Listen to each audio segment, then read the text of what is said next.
They destroyed my reputation with one lie. Everyone believed them. Family, co-workers, even friends. But the truth has a strange way of surfacing when no one expects it. You ever watch your entire life get set on fire while the people holding the matches swear they were just warming their hands? That was me.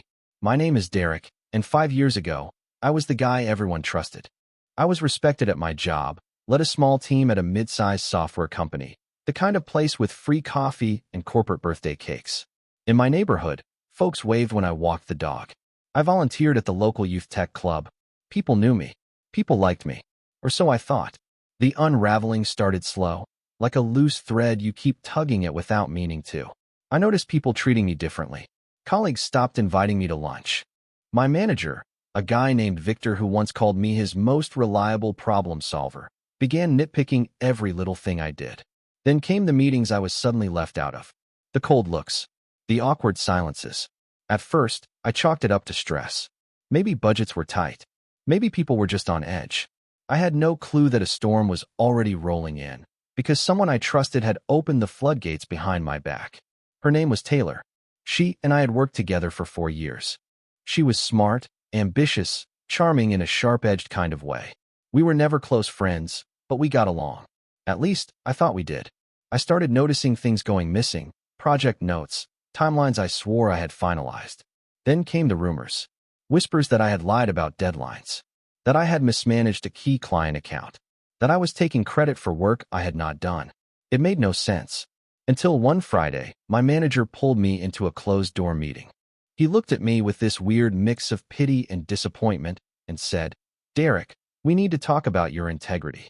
That word, integrity, hit me like a slap. He showed me emails. Sloppy, half-baked notes that looked like mine. Screenshots of Slack conversations, stuff I never wrote, but somehow had my name on it. And right there, sitting quietly in the corner, was Taylor. She would not look me in the eye, just kept flipping her pen through her fingers like this was all routine. I left that room numb. Fired. Reputation shot. No severance. No chance to explain. I remember standing in the parking lot that night, the sun dipping behind the trees, clutching the cardboard box with my nameplate and half a bottle of ibuprofen, and feeling like the ground beneath me had disappeared. It was not just my job. It was my name, my credibility. And the worst part? Even people I had known for years, old co-workers, mutual friends, cut ties without a word. I was radioactive, untouchable. They believed her. But I never forgot the look on Taylor's face. That calm, collected detachment. She did not just take my job. She took my place in the world and slid into it like she had been waiting all along. And that is when I realized this was not some misunderstanding. This was a setup. But what Taylor did not know, I had kept the receipts. And one of them, one single document, was going to change everything. After that day, I went silent. Not by choice, really. When your name has been dragged through the dirt by someone smarter and faster, silence becomes your only shield. I remember sitting in my apartment that weekend, blinds drawn, barely eating, just replaying every second of the last few months. Looking for signs, clues, anything I had missed. And I kept coming back to that meeting. The emails they showed me. Something about them had felt off. Familiar, but not mine. So I started digging. See, I had always been the guy who saved everything. Old habit from my first IT job. Never trust the cloud entirely, always keep a local backup. I had a folder on a separate drive where I stored weekly project snapshots, timestamped logs, even call summaries. Not because I expected to need them, but because it gave me peace of mind. Now that folder was my lifeline. I combed through old files for hours, comparing dates, messages, deliverables, cross-referencing Slack messages with calendar invites. Something had to give. And then, buried deep in a zip file from 3 months earlier, I found it. A project note labeled with my initials, marked as draft, not final. I opened it, and there it was. The same wording from one of the fake emails Victor had shown me. But mine had metadata, created weeks earlier, never shared, never sent. Meaning someone had taken that draft and altered it to look like sabotage. My hands started shaking. Taylor must have accessed the shared drive. She had always brushed off tech stuff, but I remembered showing her once how to navigate old versions of our shared docs. She had even made a joke about how scary easy it would be to mess with someone. At the time, I had laughed. I was naive. Now I knew. It was not just one forged message. It was a pattern. There were mismatched timestamps, formatting inconsistencies, tiny details, but damning if you knew where to look. Still, part of me hesitated. I could take it all to HR, or try to reach out to Victor and defend myself. But I had already seen how fast people distanced themselves. The narrative was written. The truth would sound like desperation. And so, I asked myself the question that kept me up every night that month. Do I fight back, or do I vanish? I pictured myself starting fresh in another city, changing industries, using a different name, even. But every time I imagined it, I felt hollow, like I would be leaving something behind, something stolen. So I made a decision. I would not go on the attack. I would not launch some big revenge crusade. But I would collect every shred of truth I had, build a timeline, label every file, every log, and I would wait. Because sooner or later, cracks were going to form in Taylor's perfect story. And when they did, I would be ready. What made me stop hiding was not anger. It was what happened next. About a month after I disappeared from that office, I got a message on LinkedIn. It was from Nora, one of the newer hires. She had joined the company maybe 6 months before I was fired. Quiet type, sharp, always asked good questions in meetings. We had worked together on a couple of back-end updates, and I had shown her how to automate some QA reports. She seemed like someone who paid attention, even if she rarely spoke up. Her message was short, just 2 lines. Hey, I hope you're okay. Something weird's going on here. Can I ask you something? My pulse jumped. I replied immediately, trying to keep it cool. Sure. What's up? It took a few hours for her to respond. But when she did, she asked a question I never expected. She said, "Did you ever forward project files to your personal email? Like, before you left?" I froze. Because yes, I had. Not for anything shady. Just notes, early drafts, rough mock-ups. Stuff I had created, not client materials. I always did it for personal record keeping, especially for my portfolio. I asked her why.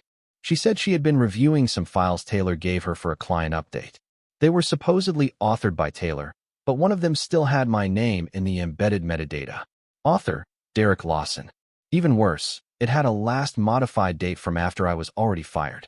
I sat back in my chair, staring at the screen. There it was. The first crack. I asked her to send me a screenshot, just so I could see for myself. She did. And yeah, my name was right there. Clear as daylight. Even the file path looked like it had been renamed in a rush. But here is the thing. Nora told me she could not say anything internally. Not yet. She said it would put a target on her back. She had already noticed how Taylor reacted when people questioned her version of things. Nora had been getting passive-aggressive comments in team chats ever since she started asking too many questions. I understood completely. I told her to lay low. Do not stir anything. Just keep watching. After that, I started hearing from others. A guy named Jordan, who used to carpool with me. He said Taylor had taken over one of my projects but missed a key client deadline and blamed it on Derek's messy handover. Another former teammate sent me a screenshot of a group thread where Taylor joked about cleaning up the last guy's disasters. But the mood was shifting. Her jokes were starting to fall flat. People were replying with silence. One person even asked, was it really his fault? The wall she built was starting to crack, and she had no idea I was still watching. What Nora sent next would blow it all wide open. 2 weeks after Nora's first message, she sent me another email. This one had no greeting, no context, just an attachment labeled chat export _ 2307 TXT. I opened it with shaky hands.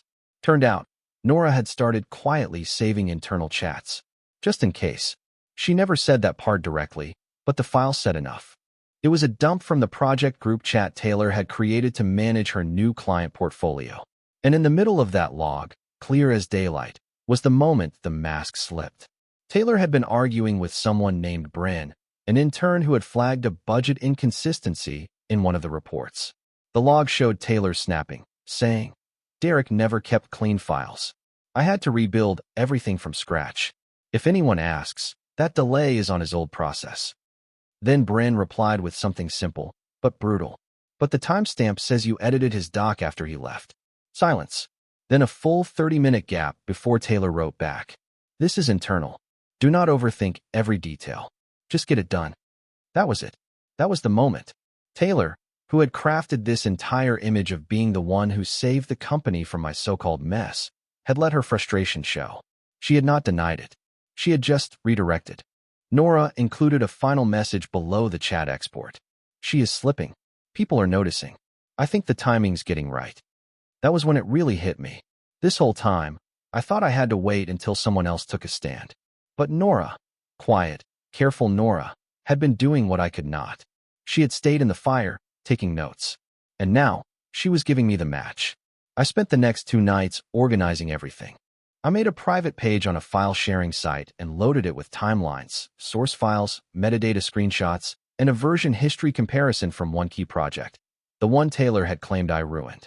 Each file was labeled cleanly.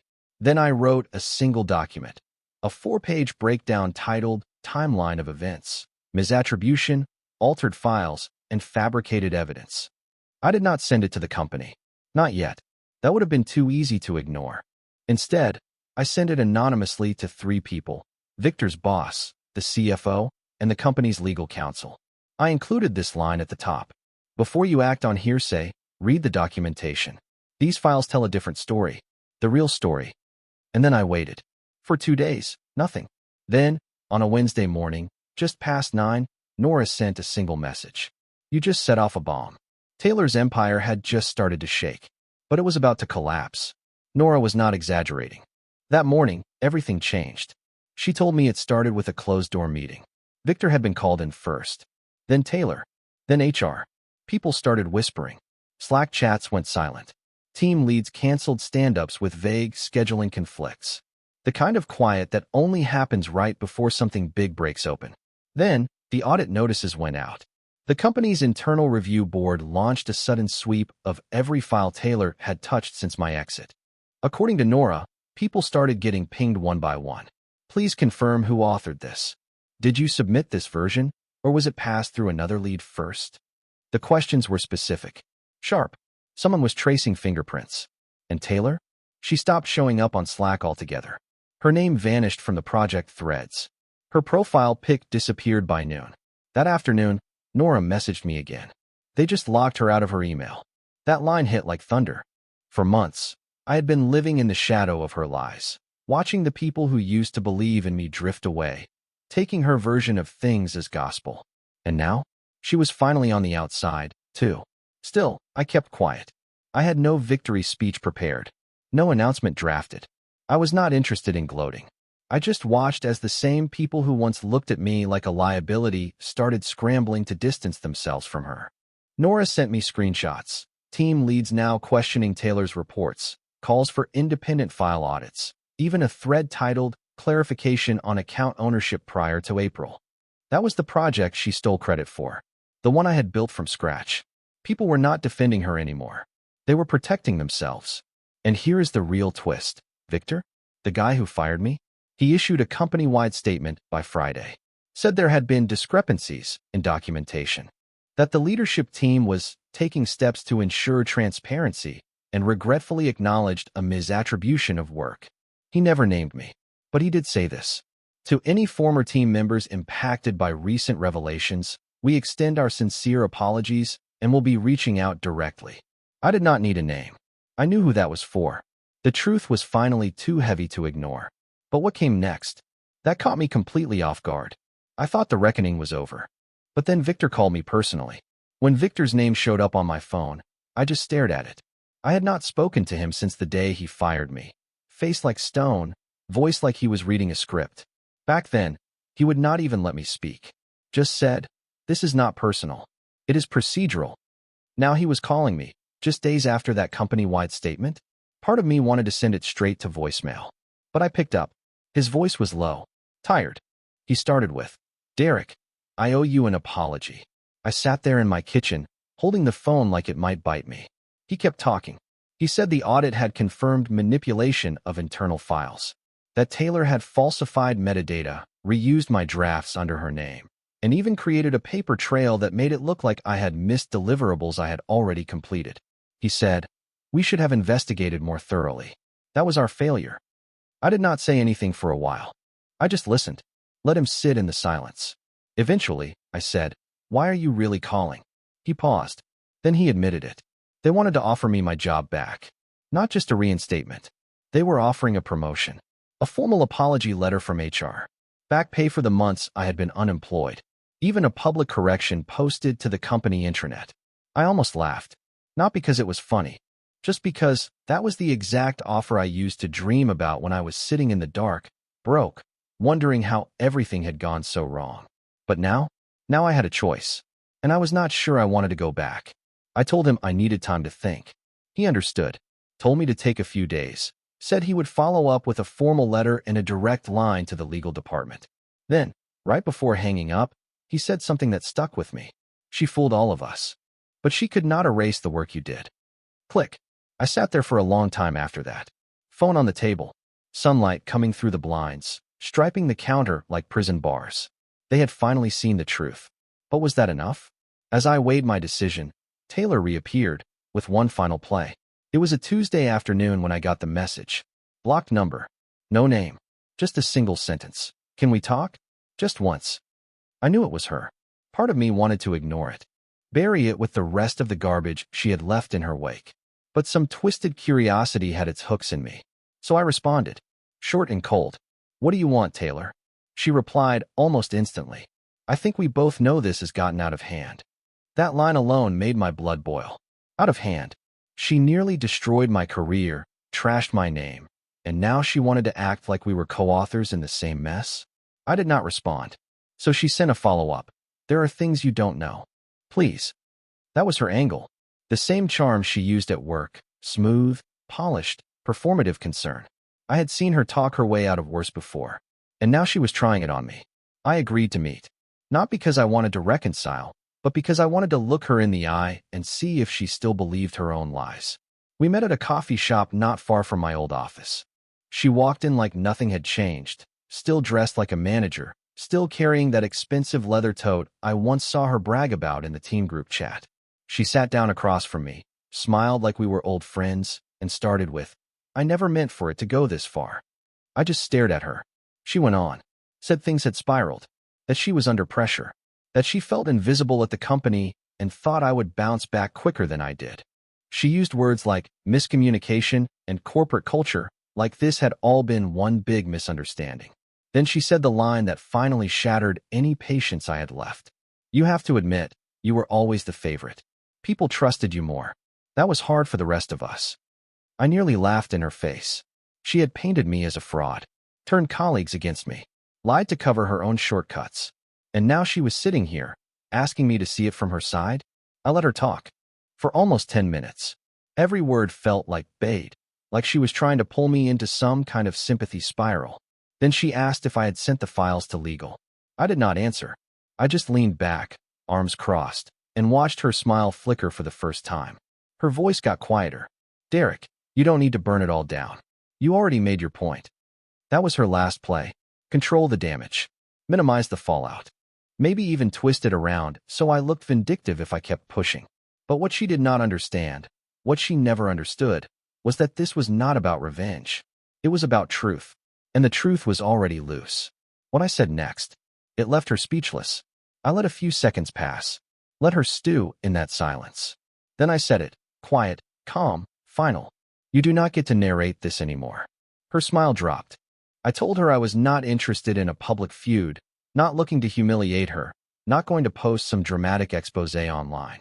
But I was going to let the truth stand. I told her the documentation was already with legal, already verified, already backed up 6 ways from Sunday. You made me the villain, I said, keeping my eyes locked on hers. But you forgot. I never stopped keeping records. She tried to cut in, but I just shook my head. There was nothing left to say. I stood up and left her there, hand half raised, mouth slightly open like she still had a chance to sway the room. But there was no room left. Outside, the air felt sharper, cleaner somehow. My phone buzzed, a message from Nora. They're announcing the correction tomorrow. HR just finalized the wording. I replied with a single word. Good. That night, I slept like a rock. No tossing. No replaying conversations in my head. No second guessing. Just silence. The next morning, the correction hit the company intranet. A full statement from the executive team, naming Taylor, confirming the falsified documents, and clearing my name. My work was reinstated in official reports. My exit was labeled an internal mishandling of due process. They even released a line saying they were grateful for the contributions of Derek Lawson and regret the circumstances that led to his departure. I read it once. Then I closed the browser. Because here is the thing, I did not need a parade. I did not need Taylor ruined. I just needed clarity, that quiet, undeniable confirmation that I was not crazy, that everything I said was true, that I had not imagined the betrayal, that I was not the villain. But what came next was not corporate redemption. It was something deeper. After the statement went public, I expected a flood of messages. Old coworkers rushing to apologize. Managers trying to smooth things over. Maybe even one or two people owning up to the fact that they had turned their backs the moment things got messy. But that never happened. A few people reached out, mostly cautiously worded texts. Stuff like, just heard the news, glad the truth came out. Or wow, crazy stuff. Hope you're doing okay. Nobody said sorry. Nobody admitted they had believed the lies. And that was when I realized something important. I was never going to get closure from them. The ones who smiled when I walked out with a cardboard box.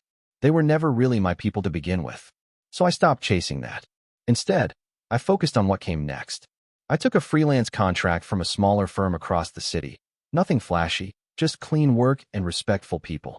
I started sleeping better, eating right, even got back into trail running, something I had stopped doing months before everything collapsed. Most nights, I worked late with my playlist on, no one hovering behind my chair, no knives behind smiles. Just peace. Honest work. Quiet wins. Nora and I kept in touch. She eventually left the company too, moved on to a better position where her talent was actually respected. We met up a few times, always laughing about how none of this was ever part of anyone's 5-year plan. But the best moment? About 3 weeks later, I got an email from a client I used to work with. The same one Taylor had tried to blame me for mishandling. He said, I heard what happened. I always knew something didn't add up. If you're open to it, I'd love to bring you in for a new project. It was not a job offer. It was something better. It was trust. And in that moment, I realized something I had forgotten in the middle of all that chaos. Your name is not defined by the people who throw it around when you're not in the room. It is defined by how you carry it when nobody's clapping. But there was still one last place I had to show my face. 3 months later, I was invited to a networking panel. It was hosted by the company that fired me. I almost deleted the email. Old reflex. But the invite was not a mistake. Nora had slipped my name to the new operations lead, someone brought in to rebuild the culture, whatever that meant. They asked me to speak on workplace ethics in tech. Said they admired how I handled everything. That part made me laugh. But I said yes. Not for some dramatic confrontation. Not to rub their faces in it. I just wanted to stand there, in that building, under those same fluorescent lights, and show them what they could not erase. I walked through those glass doors on a Tuesday morning. The same lobby, same receptionist. But this time, I was not an employee being walked out. I was a guest being welcomed in. I wore the same blazer I had worn on my last day. Not on purpose. It just happened. Maybe part of me wanted to see how it would feel. And honestly, it felt like armor. I gave the talk. 20 minutes. Clean. Straightforward. I talked about accountability. About why documentation matters. About what happens when people stop asking questions just because someone speaks with confidence. I never said Taylor's name. Never even hinted at it. But I saw the looks in the room. People knew. Afterward, a few folks came up to me. Some I recognized, some I did not. One guy who used to laugh at Taylor's jokes now looked like he wanted to melt through the floor. He shook my hand and said, "You deserved better." I nodded, but I did not smile. I just said, "I know." When I left that building for the second time in my life, it felt different. No cardboard box. No silence in the elevator. No lie hanging over my head. Just me, walking tall, free. And here is the truth they all had to swallow in the end. I did not come back to settle a score. I came back to be seen. And when the dust finally cleared, they could no longer deny it. The man they tried to erase? He was never gone. He had just been waiting for the light to come back around.